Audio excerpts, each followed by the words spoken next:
Hello everyone and welcome to this week's episode of the Aftermath series. Let us waste no time at all and dive right into this week's episode of Critical Role. So we had Mica Burton guest starring as Reanie, the druid ASMR, who has quite the enthusiastic personality and relatively black and white morals.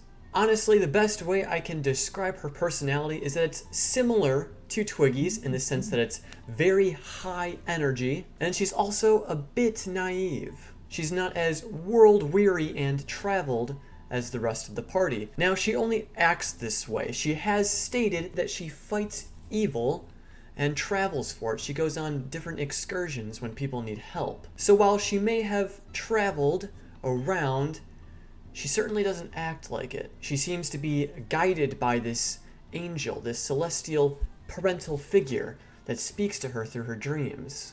Very similar to some people in the party, Uk'otoa and Ford, the Traveler and Jester, and of course, the Wild Mother and Caduceus Clay, and also Yasha and Cord. So the idea of a celestial or otherwise being speaking to a member of the party, that's not all that shocking. What is shocking is her simple black and white view on the world. If you're evil, you die. If you're good, you live.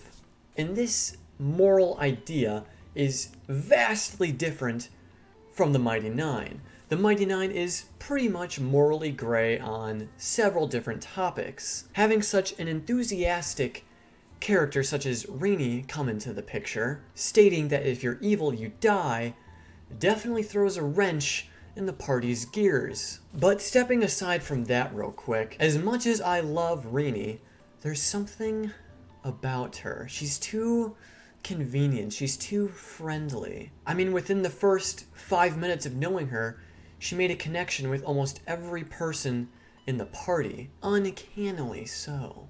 Is it possible that she's been following the party for longer than she let on? Enough to know a few details about their backgrounds? Or is it simply just a coincidence that she's so similar to the group? Of course, not talking about her morals. But obviously, Jester is absolutely in love with Reanie, and it was hilarious to see Jester and Reanie get sidetracked when Caleb was trying to refocus the party. And as much as Caleb did try to keep the party on track, Jester was kind of an instigator with Reanie's antics, definitely hyping her up and keeping the party off task. Which is just one of my favorite things about Jester. She's just so playful and happy about life and just wants to experience the joy that the world can give. And when someone like Reanie and Twiggy comes along, she just can't help herself. All in all, I think Reanie is a very interesting character to add to the dynamic of the group. Caduceus Clay is definitely intrigued as well. He believes that someone like Reanie is healthy for the group. Someone who's straightforward and has a simple way of viewing everything. Maybe she can teach the party a thing or two. But one of my favorite moments that Reanie did was with the flower crowns. Specifically when she made one for Ford. After Reanie placed the flower crown on Ford's head, Caduceus Clay said, "It suits you."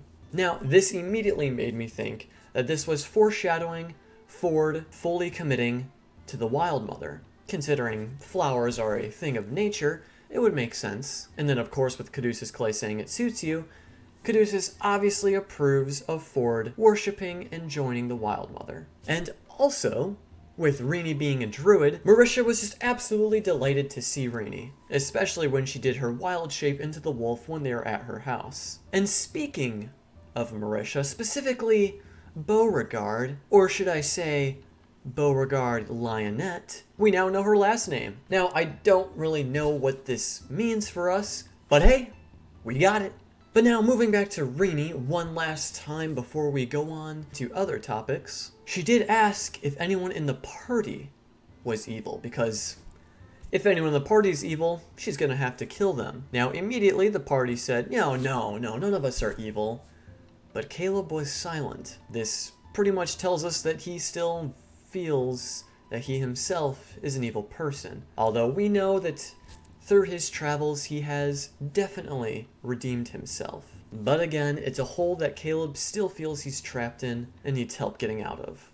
And now moving on, the party decided to do a little bit of research, specifically trying to find where this dragon may be. So they went to the archives within the city where Beauregard actually met up with another member of the Cobalt Soul. This particular monk was researching the smaller moon of Exandria. And in that small meetup, we had an awesome improv moment of Matt just rambling on and on and on about the various lore and research this monk has done about the moon. It truly was a delight to witness, and seeing the reaction and facial expressions of the rest of the party, they were definitely as impressed as I was, as Matt was just speaking so rapidly, it was just flowing right out of him. Again, Matthew just never ceases to amaze me. And speaking of amazing and improv skills, when the party received all of their various books of research, Matthew gave each of them a rundown of what the book was. And I was just absolutely blown away by that because they had very specific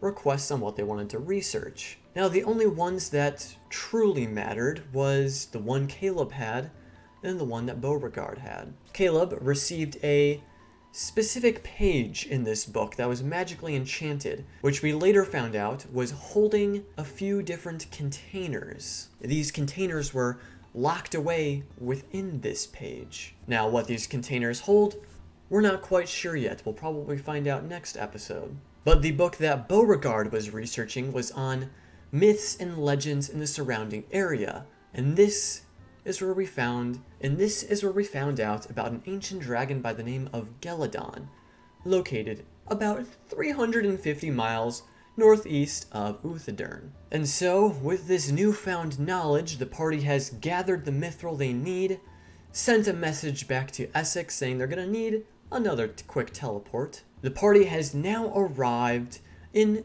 relative close proximity to where this ancient dragon lives. Now, my main concern is that the party doesn't really have a plan. Are they going to fight this dragon? Are they going to attempt to kill it? Are they going to attempt to extract its breath somehow? We don't really know. However, I don't like their odds if they try to attack it. And let's not forget that Ford is powerless going into this. But they do have Reanie now, so they're not necessarily a man down. I, for one, am still super anxious and worried about what's going to happen. Hopefully no one dies? But who knows? Anything can happen when a dragon is involved. We all know what happened last time the party fought a dragon. Yes, they killed it, but a few of the members almost died. And that was just a probably young or adult dragon. We're talking about an ancient one. One that could probably kill at least one member of the party in a single turn. So on that lovely note, we are going to go ahead and wrap up. Let me know all of your thoughts, feelings, and emotions during this episode. What do you think of Reanie? Again, I absolutely love her character. She's so high energy and enthusiastic, and Mica Burton did an absolutely wonderful job playing as her. What do you think the party is going to do in regards to this white dragon? As always, I hope you all have an absolutely wonderful rest of your weekend, and I will see you all next week.